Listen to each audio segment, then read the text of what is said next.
Thank you for auditing the always positive, unedited new music review show hosted by a French professor who's recording in his living room. I got a baby upstairs, my wife's up there. There might be a little bit of noise in the background, but hey, it's better than having edits, right? I'm going to be reviewing the album Ends and Begins by Labrinth, or Labrinth, if you're not being snarky. And I've been vaguely aware of Labrinth for the last couple years. Well, really, I guess since last year, when I was listening to this album, It's Almost Dry by Pusha T, and I was playing, I think it was Mario Kart. I think I was playing Mario Kart, maybe Zelda, and my daughter goes, "Is that Labrinth?" I looked up the credits on title. Yeah. Labrinth is great. He's awesome. He's a great producer. And then she got a little bit quiet. And it turns out she got quiet because Labrinth is associated with the TV show Euphoria, and parents in general don't want their teenage daughters watching Euphoria. Well, it turns out she doesn't watch Euphoria, and we'll talk about that show in a little bit, but she just loved the music. So already I'm excited because I really care about what my kids listen to, not my baby. Baby just listens to whatever I play for it. Mostly she likes James Brown at this point. But, my teenage kids, they bring a lot of interesting music to me because they're teenagers. They're young. They're interested in new music. They're not old dudes like myself, closer to death than to birth. Anyways, so I like listening to them. And so Labrinth I kind of had on my radar. And obviously he released a single with Billie Eilish, which I reviewed. And then this album I've been playing and listening to since it came out. And it's got one of the best house ratings of any album I've ever listened to. So what that means is my wife, the Dr. and Mrs., she likes the album. My son thinks it's cool. My daughter obviously loves it. I love it. It's very good. That sort of shows a lot of dynamism in the music, that it's not sort of just for one kind of music listener, because we all have different tastes. And I think part of the reason why is that Labrinth manages to be a lot of contradictory things at once. And the primary one is, I think his music is very dark, but it's also very playful. And I think it's a great mixture of the dark and the playful. Now, obviously, it's amazingly produced. He's a great producer. He knows how to layer sounds. He knows how to write hooks. He knows how to write songs. He knows how to sing. Absolutely gorgeous.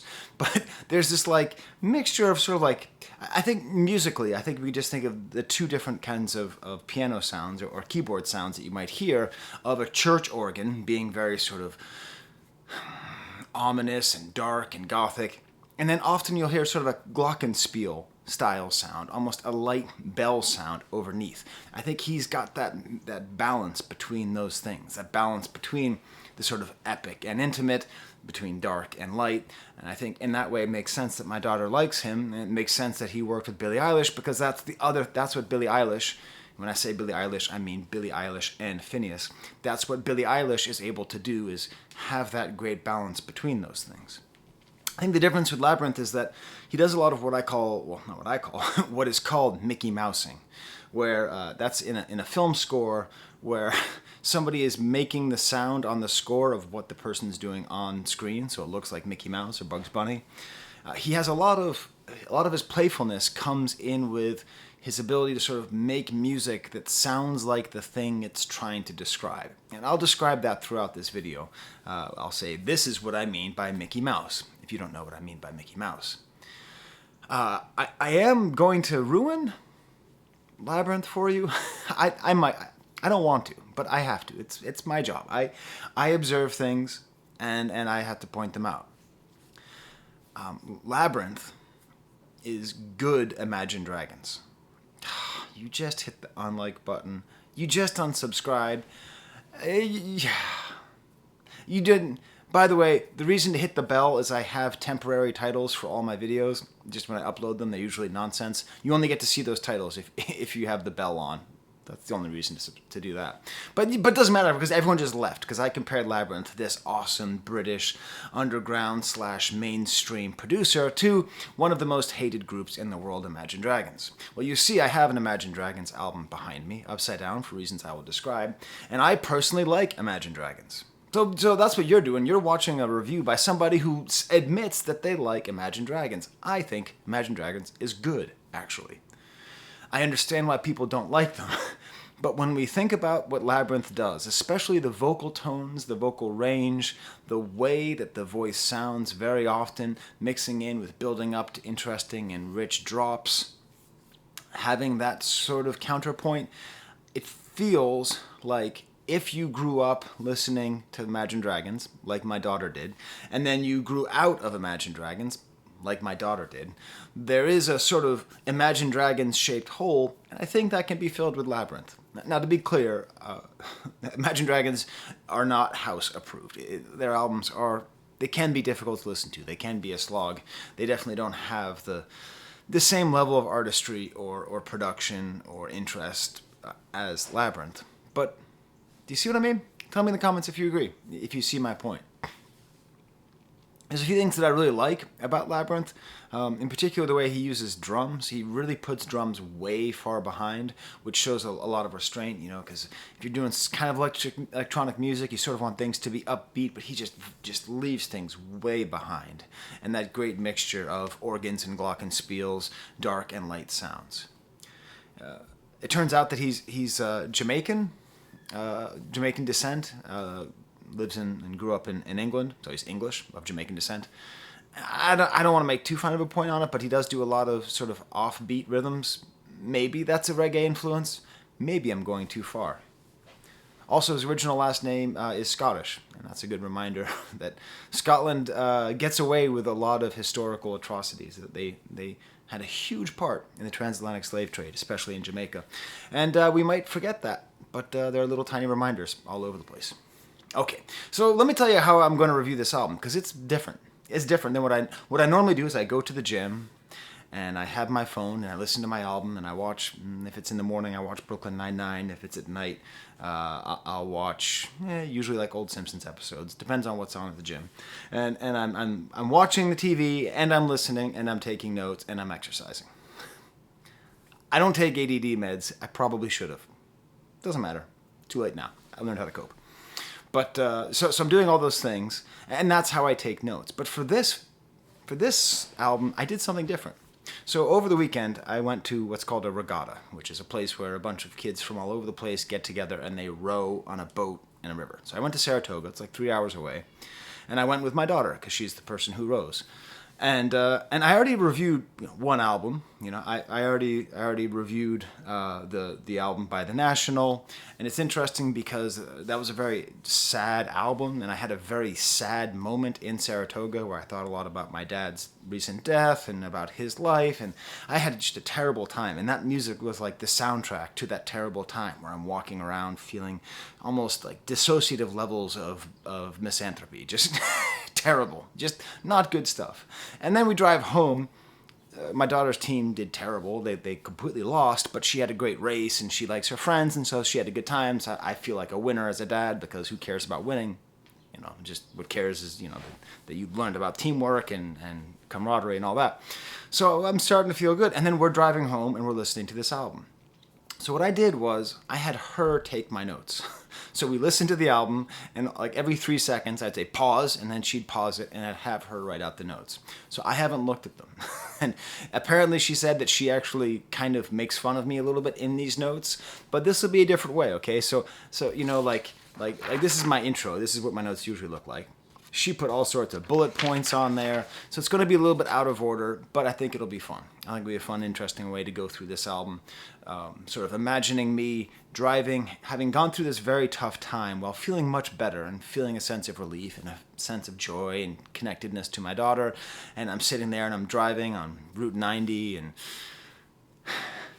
click above the banana to hear the song The Feels, because that's where I've got myself in the feels. So let's see what my notes were while driving 70 miles per hour. Terminally Gen Z name. Yeah, that's the first thing I think of. The first track is called The Feels. Part of me goes, boomer cringe. Boomer cringe is when young people do stuff and they think it's cool, but you realize that they're going to cringe about it when they're older. You know what I mean? Like boomer cringe in the 90s is like when you'd see stuff and people would be talking about how extreme it is and it's radical and all that. It is boomer cringe. So, naming a song The Feels gives me the boomer cringe, which is fine. Has these haunting plucked strings. And what I like, and what's interesting about this album, is he comes right in with his voice at all times. I think there's only one song where it doesn't start right with the voice. And that has an interesting feeling because he is so good at creating cathedral. That's the only word. I keep thinking of church terms, but he creates cathedral-like atmosphere. You feel like you're in this big, echoing, massive place, right? And so it's interesting, instead of setting you up with organs, he sets you up with his voice. I swear to God, the first lyrics are, I got touched by a goat. I got touched by a goat and hooked me up. And it's funny because my daughter's nickname on this channel is Goat. So I was like, did you touch Labrinth? Anyways, kind of a funny joke. Has a big build up to the sort of drop. This is the first instance of a kind of Mickey Mouse sound where it sounds electric and he talks about things being electric, okay? This is what I'm saying, right? He has an electric sound that sounds like electric. This is about the feels, about having the electricity of feels, right? This is that example of the full church organ for the darkness and then little tiny glockenspiel or some kind of bell sound. You can correct me in the comments. The beat is just way behind. And the voice is just soaring. And the thing that I said to my daughter was, the bells are hope. So if we can talk about Labrinth as being this mixture of contradictions, one of these contradictions is that kind of despair that's in this music.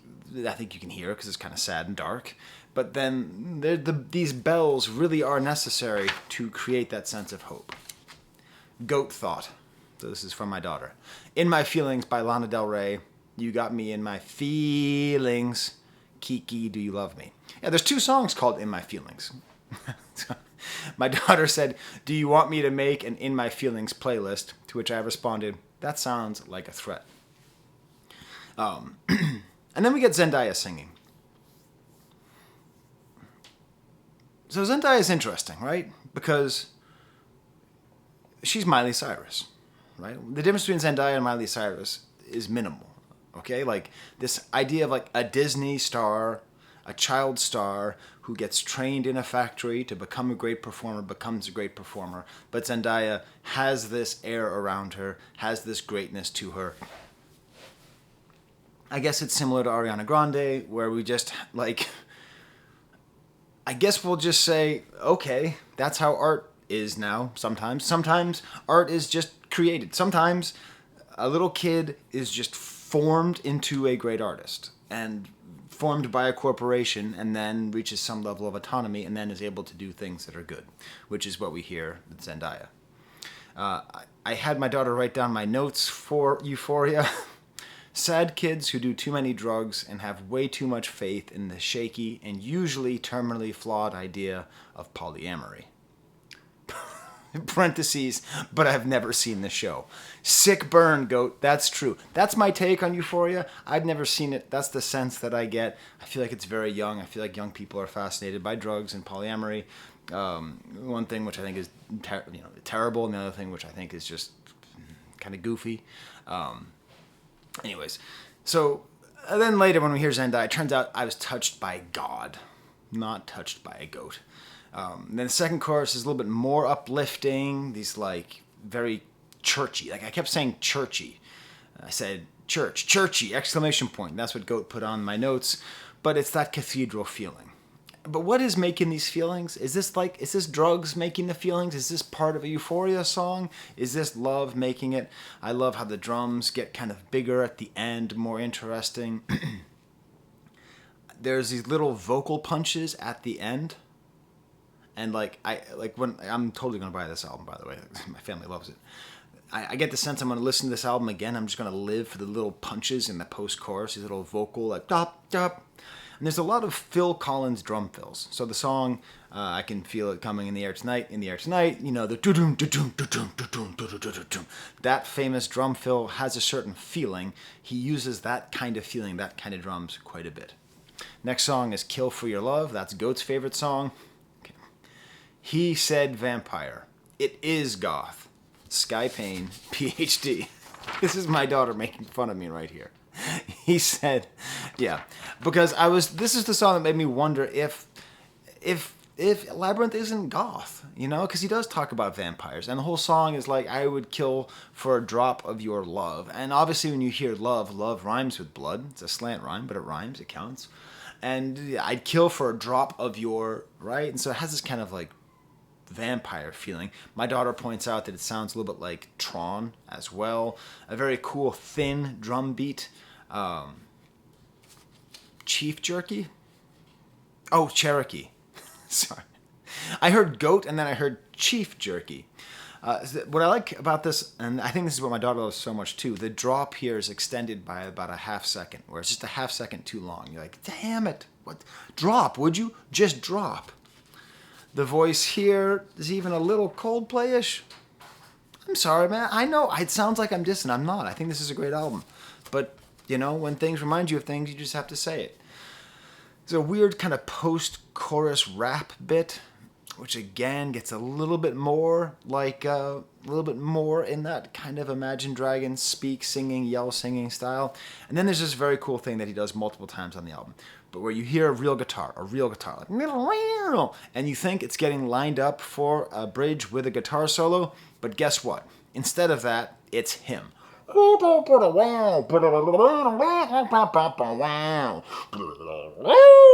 He's making the guitar. He does a little bit better than me. Just a smidge. A little bit better than me.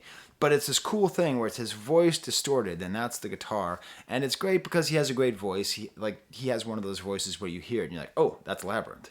So to hear that go through, he's sort of humanizing these sounds. And we're living in a world where sounds are in general made more robotic, less human. He's turning it around and making it completely human. And also, it reminds me a little bit of Monster, the sound of Monster, the way that the vocals are used in Monster. It sounds like that tone. And then finally, this song, which seems very dark and Kill for Your Love and all that, if you paired this with Party in the USA, going back to Miley Cyrus, if you paired that with Party in the USA, it would work out perfectly. Listen to the end of this song, and then just say, instead of Party in the USA, it's great. Then we get to the song Everything. This is where Labrinth is just showing off. He's showing off by making a totally different kind of song. This is super Dr. and Mrs. My wife has this great taste in music, especially music from former Yugoslavia. She just has this great taste in music. She's totally open-minded, all these things. And then she also has this weird love of crooners, like I think she saw Harry Connick Jr. in concert, and she likes, Sinatra and stuff. So like it's this funny thing, because I'm like, really? So what that's done is that's made me be open to the fact that this might be some good music. I might be missing out on stuff because I'm just a weird snob, So whenever I hear anything that I like that's croonery, I immediately play it for her, and I was totally right. It's just this genuinely sweet love song. There's nothing dark about this song at all. This is just light. This guy's not goth at all. Okay, it's a little odd, discordant ending, but it's just this beautiful love song. Just a beautiful love song sung by a guy who can really play this for your grandmother. Okay, if you're lucky enough to have a grandmother who's alive, they'll like it. Like it's just a great croonery song. And where did it come from? This came from the person who does the Euphoria, does the drugs and sex. Next song is called Covering. Again, the vocals start right at the beginning, mentions candlelight. I'm telling you, there's a part of this guy that's goth, kind of like Imagine Dragons were kind of goth when they came out. It's true. A little bit of overusage of cliches, talking about like Saving Grace and Four Leaf Clover. More Phantom of the Opera organ. Great heavy bass synthesizers that are just way too high in the mix. Great Phil Collins drum sounds. Okay, here's a question that I had here. Is this a real snare? Because the snare has this tight sound to it, and I wonder if it's not real. Another wonderful scat guitar solo. There's even though it's an EP and it's pretty short, a lot of the songs go well into each other. And so having these like is quite nice. I don't know what the lyrics are, though. I'll say that. I don't know what these lyrics... In general, the lyrics seem good, but Everything is just a beautiful love song. I like that. The I'd Die for Your Love is kind of I'd Kill for Your Love, kind of a standard romantic love song. Love song that is also romantic in the sense of romanticism. But this song I couldn't pick up at all. Now, the next song, I was able to figure out all the lyrics. It's called A Turn of Events, and it's instrumental. Oh, my daughter does not know how to spell instrumental. Okay, I have to tell her. There's no O in instrumental. Instrumental. And this, I think, okay, this is my dream. Usually when I listen to albums, I wish they were 20 minutes shorter. I wish this album were 20 minutes longer. Just put in more of these instrumental cuts. I'm sure he's got a hard drive full of this stuff. Just kind of sparse, make it a little bit more stretched out, because his instrumental stuff is just wonderful. It's kind of video gamey. This is what I'm talking about, that Mickey Mouse stuff, where it's called A Turn of Events, and it actually sounds like you hear the sound of something going straight and then turning. Goat mentions how it actually feels like you're falling through different dimensions, and it does feel that way. At a certain point, there's like a synth trumpet sound and a marching band snare, and it kind of reminds me of the Electrical Parade at Disneyland. And then it gets a cool, like, jazzy ride cymbal with a version of the melody that's a little bit different. And then I actually listened to the lyrics this morning very carefully. There are lyrics, and it's F word, and I love you. So, that's funny. Next song is called 100 Miles Per Hour, and this starts with the sound of a car going fast.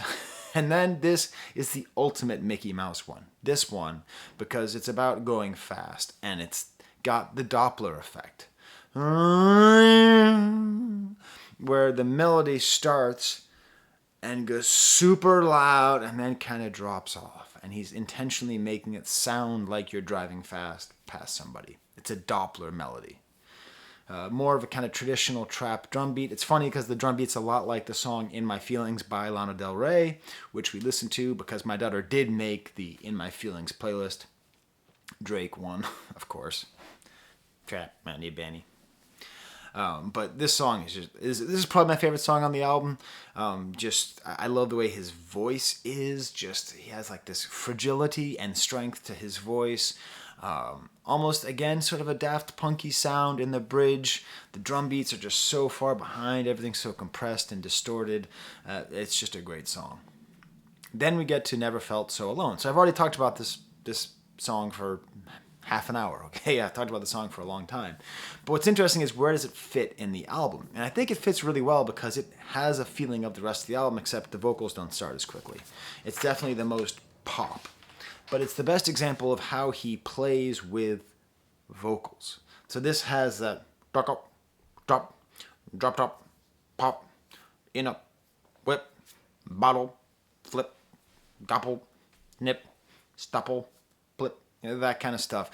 And then that sort of staccato thing becomes this opposite, this super legato thing where he's just sort of, got you in my interior, like just this really drawn out, so that the vocals are like very staccato and percussive, and then they become very expressive and drawn out. And it's that thing he's able to do with kind of reconciling a lot of these opposites. And then we get that new Billie Eilish voice that's out of nowhere, which I really enjoy. And I know he says, in my interior, but I just hear it as in Ontario. So I like to imagine that he's singing a song about being in Ontario. The next song is called Only Way Is Up. This is the song which is just an Imagine Dragons song. That's why I have Imagine Dragons going backwards, because the original album is someone falling down. Wait, are they going up? Which way is the guy? Oh no, he's going up. Okay, I'm sorry. He is going up. Is this a song about heartbreak or about global warming? Because it feels very Gen Z. It has that calling Earth ground zero, and the only way is up, implying that the only thing we can do is go to space. Like this felt like this could have been that Don't Look Up movie, like a part of that soundtrack. Or maybe it's heartbreak. But this is the best example of why I think Imagine Dragons are good and why it's fine to sound like them. I really enjoy the way he's singing, the dynamics of his voice. And the thing that he does that makes it better than anything Imagine Dragons ever did is, on one of these choruses, there's a real piano sound that's playing sloppy on the 2s and 4s. 1, 2, 3, 4. It's like blink, blink. It completely saves the song from being like okay and makes it great. And again, it's kind of that Mickey Mouse thing, because it feels like it's going up and it feels like we're going up. Beautiful chorus in the second verse. And then finally at the very end, I realized what this is. It's a James Bond theme. Okay. The only way is up is a James Bond theme played by Imagine Dragons. But it's good. That's my review of the new Labrinth song. Okay? Imagine Dragons writing and performing a James Bond song, but it's good. This has an actual, and trust me, you think I'm joking, you listen to it again and be like, the only way is up. The bullet gone, the half-naked women who somehow don't have nipples dancing around like this. There's an actual guitar solo, like really there. Goat notes, it's kind of mixed metaphors with being at ground zero and scratching your way up. Maybe. Next song is called Power Couple. Is this guy in a power couple? Is he dating Zendaya? I asked my daughter. She said Zendaya is dating Tom Holland, and I laughed. I said, really? Why would you date Tom Holland? That was my question. I don't know why I said that. It was very mean. But seriously, why would you date Tom Holland? That's not like a don't date guys thing. I think it's great to date guys. Seriously, can you be sexy and Spider-Man at the same time? Right? Isn't that just a very unsexy role?